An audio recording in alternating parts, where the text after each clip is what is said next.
Halo Mojibadi, Today's Update kembali hadir menemani Anda selama 30 menit ke depan dengan rangkaian informasi penting dan menarik. Bersama saya Edward Fidiani, inilah Today's Update selengkapnya. Presiden Joko Widodo melakukan pertemuan bilateral dengan Presiden Amerika Serikat Joe Biden jelang puncak KTT G20 di Bali. Kerjasama dalam pemulihan ekonomi global menjadi pembahasan utama kedua pemimpin negara tersebut. 6 orang tewas dan puluhan lainnya terluka dalam serangan bom di area pedestrian turis terkenal di Istanbul, Turki. Presiden Joko Widodo menyampaikan langsung duka cita mendalam atas peristiwa tersebut kepada Presiden Turki saat pertemuan bilateral dua negara dalam puncak KTT G20. Saksikan live streaming rangkaian acara G20 setiap harinya hanya di aplikasi video.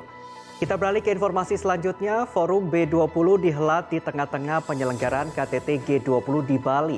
Para pelaku usaha dari berbagai penjuru dunia berkumpul, bertukar gagasan dan pengalaman demi keluar dari krisis akibat pandemi COVID-19. Salah satunya PT Elang Mahkota atau MTEK. Di informasi lainnya, Pengadilan Negeri Tangerang, Banten memvonis hukuman 10 tahun penjara terhadap tersangka Indra Kesuma alias Indra Kents dalam kasus investasi bodong binary option atau binomo. Putusan itu lebih ringan dari tuntutan jaksa yang menuntut hukuman 15 tahun penjara dan denda 10 miliar rupiah. Terkait dihentikannya siaran TV analog, Kementerian Kominfo telah menyediakan akses kontak layanan untuk TV digital melalui nomor telepon 159 atau chatbot WhatsApp di nomor 0811 820 2208. Dan usai jeda berikut, Today's Update akan kembali dengan informasi pasca kerusuhan di Dogiai, Papua Tengah. Informasinya sesaat lagi.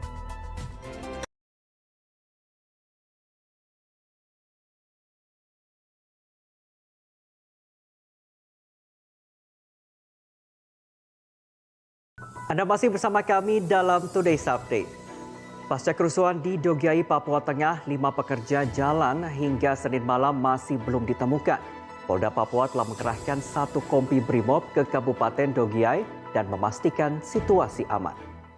Kita ke informasi lain, motif sebenarnya yang memicu seorang pria tega membunuh dan memutilasi jasad istrinya di Humbang Hasundutan, Sumatera Utara terkuat. Pelaku mengaku tak bisa lagi menahan amarah lantaran kerap diperlakukan kasar oleh sang istri. Aksi pencurian mobil terjadi di Surabaya, Jawa Timur. Tidak tanggung-tanggung, komplotan pelaku membawa kabur sekaligus 2 kendaraan dari dalam gudang toko kasur. Diduga aksi ini melibatkan orang dalam dikarenakan kunci gembok pintu gudang tidak rusak. Seorang warga di Kelurahan Pekan Labuhan, Medan, Sumatera Utara yang diduga sebagai tersangka narkoba tewas ditembak polisi. Saat kejadian, keluarga tersangka yang geram berusaha mengejar 3 petugas kepolisian. Pesta sepak bola FIFA World Cup Qatar 2022 sebentar lagi dimulai. Tonton 64 pertandingan termasuk 8 pertandingan eksklusif dengan berlangganan mulai dari Rp59.000 saja. Tunggu apa lagi? Langganan video sekarang juga. Dan jangan kemana-mana karena selain satu ini kami ajak Anda untuk jalan-jalan menikmati panorama alam Swiss. Tetaplah di Today's Update.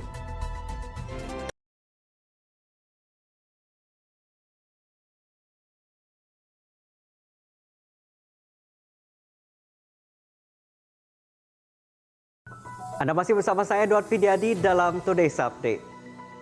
Hampir di setiap edisi Piala Dunia, lagu yang menyertai hajatan sepak bola akbar tersebut kerap terdengar. Ini bisa ditelusuri sejak Piala Dunia 1962 Chile ketika El Rock del Mundial dari Los Lambros mengemuka.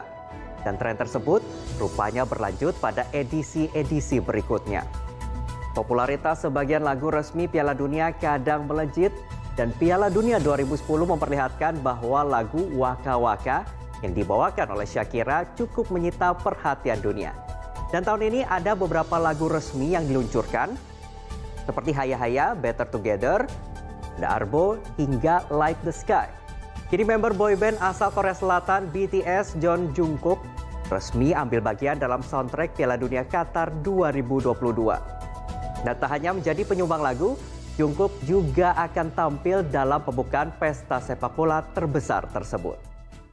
Saksikan berbagai keseruan tayangan olahraga dan juga hiburan setiap harinya di Moji. Temukan jadwal tayangnya di Instagram @moji.social. Dan selanjutnya kami ajak Anda mengunjungi Swiss. Negara ini terkenal dengan pemandangan alam yang indah. Salah satunya adalah Pegunungan Alpen. Berikut informasinya. Fenomena kabut pada pagi hari sempat menghebohkan warga ibu kota. BMKG memperkirakan fenomena ini bisa lebih sering terjadi selama musim hujan. Potensi kabut di pagi hari akan lebih banyak terjadi di wilayah dataran rendah, khususnya perkotaan.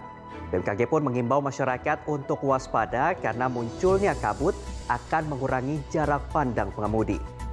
Dan berikut perakiran cuaca selengkapnya yang telah kami rangkum dari laman BMKG. Mojibadi 5 hari lagi menuju FIFA World Cup Qatar 2022. Saksikan seluruh pertandingan terbaik FIFA World Cup Qatar 2022 di jaringan media SCM, mulai dari SCTV, Indosiar, Video, Next Parabola, Champions TV, Mentari TV, dan pastinya Moji.